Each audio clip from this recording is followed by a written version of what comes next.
issues being raised, but there are, but I think there's something that particularly want to hear, what you might take the time is what the plans are for road building, road expansion, these arterial routes, and how much we're putting into cars and making it easier for cars to get around. Yeah. And, you know, because we haven't heard that side of things. Okay, well, so a bit more broadly than that. I want to pick up on actually how we're going to take things forward. Obviously, we've got the local transport plan. We're looking at the strategic vision and how we take things forward. There's some work that's been done by WSP, which some of you contributed to. And actually, one of the main things that's come out is the route hierarchy. Once we have the established route hierarchy, i.e., these roads will be for this, and pretty much everything else is, I would like to be shared space that is not car priority. Now that's a bold thing to say, and it's actually going to be very difficult to deliver. Because you've got main roads bisecting areas, you've got schools on some main roads, you've got schools in some residential areas. I'm not saying that sort of thing is going to be easy to deliver, but unless we actually put a stake in the ground and say, let's face it, we do need roads. We're not going to get away from the fact that we need roads. So let's have those roads clearly defined, have them clearly managed, have intelligent management systems in place that give the priority to the traffic that you want priority to have. So you can have the cyclist setting off 4 seconds ahead of a vehicle or bus or car, whatever.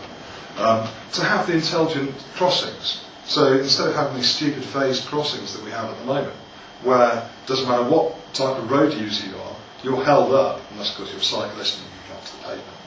Sorry, I don't advocate that, I believe it happens sometimes.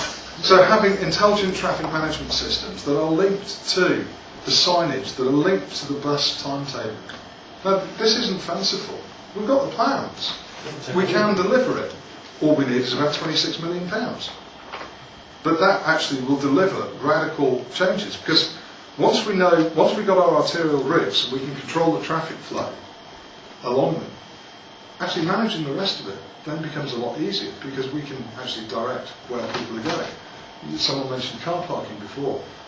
I'm not even going to talk about car park charging, but for example, with an intelligent system, we can get people to the car parks in the town centre with a minimum disruption to everyone else, because some people will always want to drive. But we can also get the buses there, because we can control the traffic lights intelligently. So we can guarantee that if you set off from North Swindon, you could get to the town centre in 12 and a half minutes. That's the sort of positive change that we can make if we get that investment. And again, one of the things that we've been working with WSP to do is to work up the bids so we can submit to government, so we can stop our local MPs saying, oh well, you never come to us with marked out bids. Well, sorry, these are going to be gold plated. So we are going to put the solutions to the government and say, this is what we need to deliver an effective, sustainable transport policy to the town of Swindon. And it is that simple. How successful we're going to be, I don't know. Will it be politically acceptable as well as publicly acceptable? I think those of you who know me will probably appreciate that I don't really care what's politically acceptable. What's publicly acceptable is the most important thing. I wouldn't be doing this job if I didn't care about that. So when your plan comes out, is it going to be up for grabs so everybody here can really, if they want to hammer you, you're going to take it all right? I have to. You are going to listen. Yeah. Well, yes. Not just say it's too expensive or in 10 years' time. Well, then, what we need is the ITMS in place, along with the route hierarchy. In the meantime, we want to work on things like the pedestrian-friendly 20-mile-an-hour zones. I'd like to look at how we zone the school areas, look at how we can use what resources we have to enable some of the changes that we want to make, such as how do we get kids to and from school in the best possible way. Is it that we just have more lollipop people? I don't know is that a collective noun these days? I don't know. Is it that we say, okay, let's recruit 200 more and place them here and there, and then you have these safe routes. You know, why don't we do that? Again, School buses. school buses is another thing. We've been talking to Thamestown Transport about whether or not that's feasible. But actually, wouldn't it be Park better? buses, they have music on them, so the kids love it. But wouldn't it be better if every kid was actually within 10 minutes or 15 minutes walking of their local school, and they just went to their local school? It'll be more expensive. Now, that's where I come up against the national politicians, because obviously it's all about freedom of choice.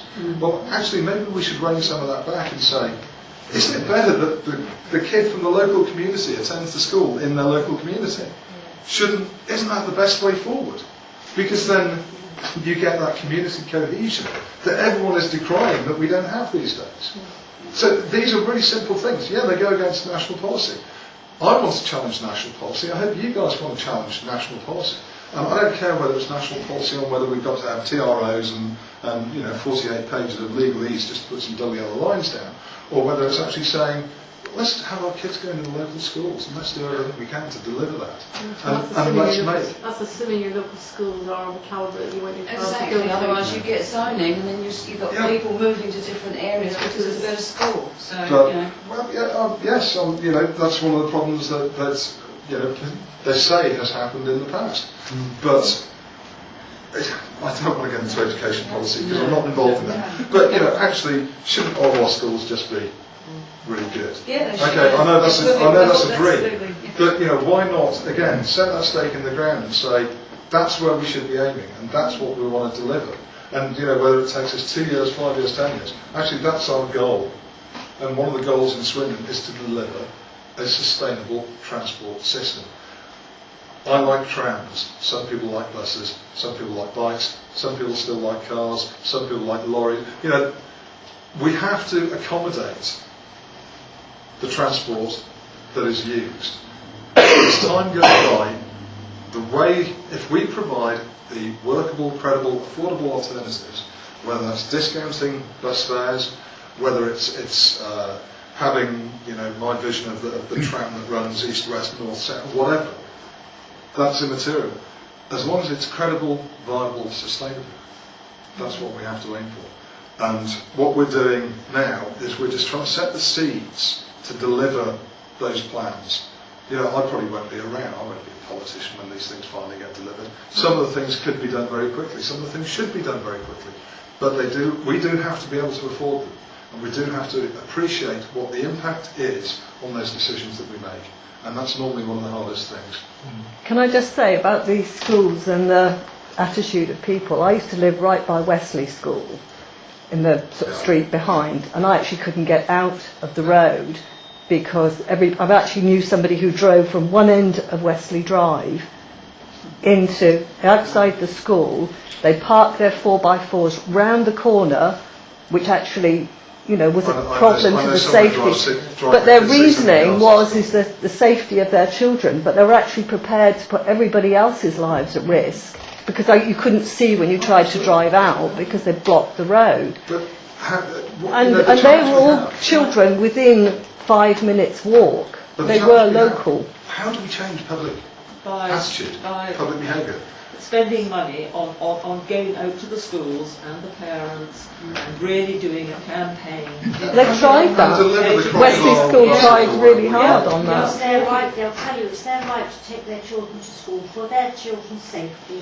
There might be, but we might be able to make it pretty damn difficult to do. I mean, even blocked my drive trying to find something to hard. But the most